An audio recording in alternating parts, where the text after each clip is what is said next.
নমস্কাৰ আন এটি নতুন ভিডিঅ'লৈ আপোনালোক সকলোকে স্বাগতম জনাইছো আজি আপোনালোকলৈ মোস্ট ৰিকুৱেষ্টেড ৰেচিপি এটা লৈ আনিছো দেখি নিশ্চয় গম পাইছে হেয়া হৈছে সকলোৰে প্ৰিয় পিজ্জা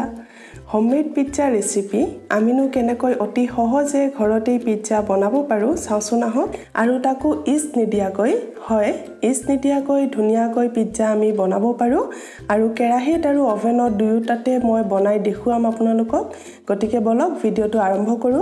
আৰু আশা কৰিছো আপোনালোকে ৰেচিপিটো ভাল পাব কেনেকুৱা পায় কমেন্ট কৰি জনাব আৰু এই ধৰণে বনাই এবাৰ ট্ৰাই কৰি চাব প্ৰথমতে আমি পিজ্জা বেছ বা পিজ্জা ডোটো ৰেডি কৰি ল'ব লাগিব গতিকে ইয়াত মই লৈছো 1 কাপ ময়দা তাৰ পিছত এচামুচ নিমখ দিছো এচামুচ চেনি এচামুচ দিছো বেকিং পাউডাৰ আৰু সামান্য পৰিমাণত বেকিং সোডা দিছো সোডাৰ পৰিমাণটো বেছিকৈ নিদিব সামান্য পৰিমাণত দি দিব এতিয়া এই আটাইখিনি এবাৰ মিক্স কৰি লৈছো তাৰ পিছত দিছো ডাঙৰ চামুচেৰে 2 চামুচ ৰিফাইন তেলৰ হলনি আপুনি ঘি অথবা বাটাৰো দিব পাৰে নাইবা অলিভ অইলো দিব পাৰে এতিয়া এই গোটেইখিনি আকৌ এবাৰ মিক্স কৰি লৈছো আৰু তাৰ পিছত আমাক অলপ দৈ লাগিব ইয়াত মই 1/3 কাপ দৈ লৈছো আৰু আজি যেহেতুকে পিজ্জা বনাওতে মই ইষ্ট ব্যৱহাৰ নকৰো গতিকে ইষ্টৰ হলনি ইয়াত মই বেকিং সোডা বেকিং পাউডাৰ আৰু দৈ ব্যৱহাৰ কৰিছো আৰু এইখিনি অলপ শুকান হৈ থকা যেন লাগিছে গতিকে ইয়াত মই অলপমান পানী দি দিম পানী দি পেলাই ভালকৈ এইখিনি আমি মঠি ল'ব লাগিব সফট ডো বনাব লাগিব আৰু যেহেতুকে দৈত পানী অলপ থাকে গতিকে আমি পানীৰ পৰিমাণটো বহু বেছিকৈ দিব নালাগে এয়া চাওক অলপমান পানী দিছো আৰু ধুনীয়াকৈ হৈ গৈছে আৰু যদি প্ৰয়োজন হয় অলপ ময়দা দি দিব এতিয়া এইখিনি আমি ভালকৈ মঠি ল'ব লাগিব সফট ডো হোৱালৈকে টানি ভালদৰে মঠি ল'ব ভিডিঅ'ত দেখুৱাৰ দৰে এই ধৰণে টানি ভালকৈ মঠি ল'ব দেখি নিশ্চয় আপুনি ধৰিব পাৰিছে ডোটো কিমান সফট হৈছে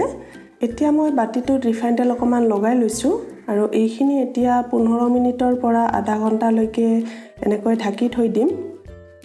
ওপৰত আৰু অকমান ৰিফাইন তেল লগাই দিছো যাতে ডোটো শুকাই নাযায় এটো ইনষ্টেন্ট পিজ্জা ৰেচিপি হয় গতিকে আমি বহু বেছি সময় থৈ দিব নালাগে আধা ঘণ্টামান সময় থৈ দিলে হৈ যাব আধা ঘণ্টা হৈ গল আৰু এয়া চাওক ডোটো অলপ ফুলি উঠিছে বহুত কোমল হৈছে আৰু ফ্লাফি হৈছে পিজ্জা বনাবলৈ মই এই ধৰণৰ ষ্টিলৰ সৰু প্লেট দুখন লৈছো মই দুই ধৰণে পিজ্জা বনাম দুইখন প্লেটতে অকমান তেল লগাই লৈছো আৰু ব্ৰাছেৰে এনেকৈ চাৰিওফালে লগাই দিছো আৰু তেলৰ হলনি আপুনি প্লেটখনত বাটাৰ বা ময়দা অকমান লগাই ল'ব পাৰে আৰু ইয়াত মই মজাৰেলা চীজ অলপ গ্ৰেট কৰি লৈছো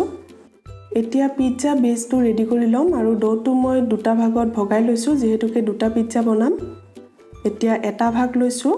আৰু অলপ মই বেলি লম অলপ মই পাতলকৈ বেলি লৈছো এয়া নেবেলিলেও হয় আপুনি হাতেৰেও প্ৰেছ কৰি বহলাই দিব পাৰে আৰু অলপমান ময়দা দি দিছো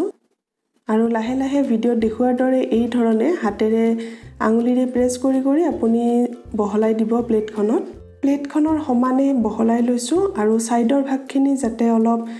ডাঠ হয় অলপ ফুলি উঠে সেই কাৰণে এই ধৰণে আঙুলিৰে প্ৰেছ কৰি দিছো এইটো পিজ্জা মই কেৰাহীত বনাম সেই কাৰণে সৰু প্লেট এখন লৈছো গতিকে সাইজটো অলপ সৰু হ'ব পিজ্জা বেছটো ৰেডি হৈ গল গতিকে সাইডৰ ফালে অকনমান ৰিফাইন তেল লগাই দিম ৰিফাইন তেলৰ হলনি আপুনি অলিভ অইল বা বাটাৰো লগাই দিব পাৰে তাৰ পিছত আমাক লাগিব পিজ্জা সস বা টমেটো সস ইয়াত মই অলপ টমেটো সস দি দিছো পিজ্জা সসৰ হলনি আপুনি টমেটো সসও দিব পাৰে ডাঙৰ চামুচ এখনেৰে 2 চামুচ সস লগাই দিছো আৰু তাৰ পিছত সসৰ ওপৰত যেতিয়া আমি মজাৰেলা চীজ দিব লাগিব যিমানখিনি পাৰে চীজৰ পৰিমাণটো বেছিকৈ দি দিব চীজ যিমান বেছি হ'ব সিমানে খাই ভাল লাগে আৰু এতিয়া আমাক লাগিব পিয়াজ কেপচিকাম আৰু বিলাহী ইয়াত মই এটা পিয়াজ এটা বিলাহী আৰু কেপচিকাম এটাৰ আধা লৈছো দীঘলে মিহিকৈ কাটি লৈছো এই ধৰণে ওপৰত পিয়াজ বিলাহী আৰু কেপচিকামেৰে সজাই দিছো ডেকোৰেশ্যনটো আপোনাৰ নিজৰ ওপৰত কথা যি ধৰণে আপুনি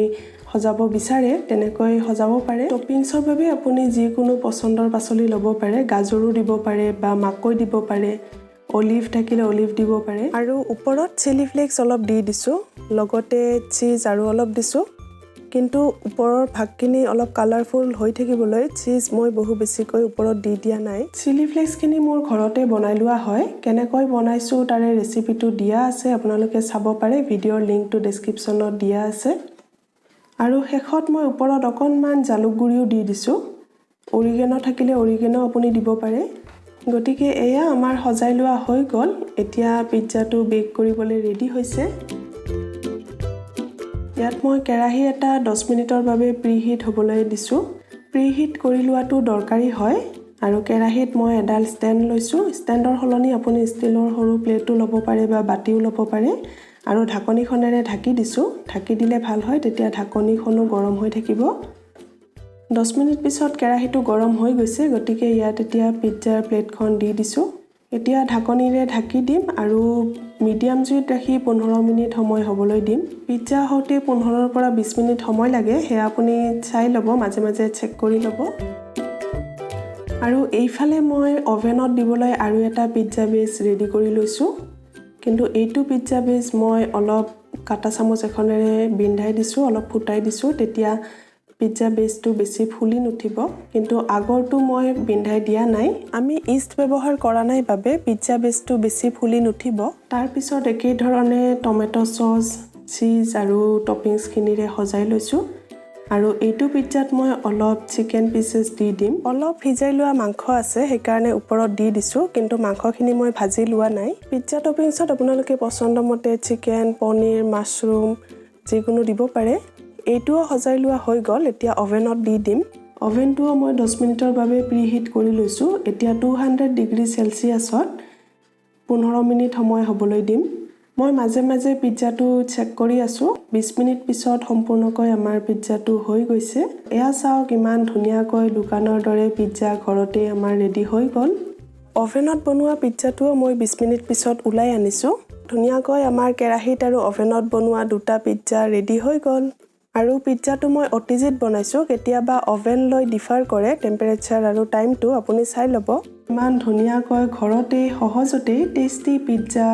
দোকানৰ দৰে পিজ্জা ৰেডি হৈ গ'ল অলপ মই কাটি দেখাই দিছোঁ ধুনীয়াকৈ হৈ গৈছে আৰু ভিতৰৰ পৰাও বঢ়িয়াকৈ সিজিছে গতিকে দেখিলেনে ইমান সহজতে ঘৰতে আমি দোকানৰ দৰে পিজ্জা বনাব পাৰোঁ আৰু খুব কম সামগ্ৰী ব্যৱহাৰ কৰি বনাব পাৰোঁ ঘৰতে উপলব্ধ থকা বস্তুৰে বনাব পাৰি আৰু খাবলৈও খুবেই টেষ্টি হৈছে গতিকে এই ধৰণে আপোনালোকেও নিশ্চয় এবাৰ বনাই ট্ৰাই কৰি চাব আৰু কেনেকুৱা পায় মোক জনাবলৈ নাপাহৰিব আশা কৰিলোঁ আপোনালোকে আজিৰ এই ভিডিঅ'টো ভাল পালে কেনেকুৱা পালে কমেণ্ট কৰি জনাব ভিডিঅ'টো ভাল পালে লাইক আৰু শ্বেয়াৰ কৰিব লগতে চেনেলটো ছাবস্ক্ৰাইব কৰিবলৈ নাপাহৰিব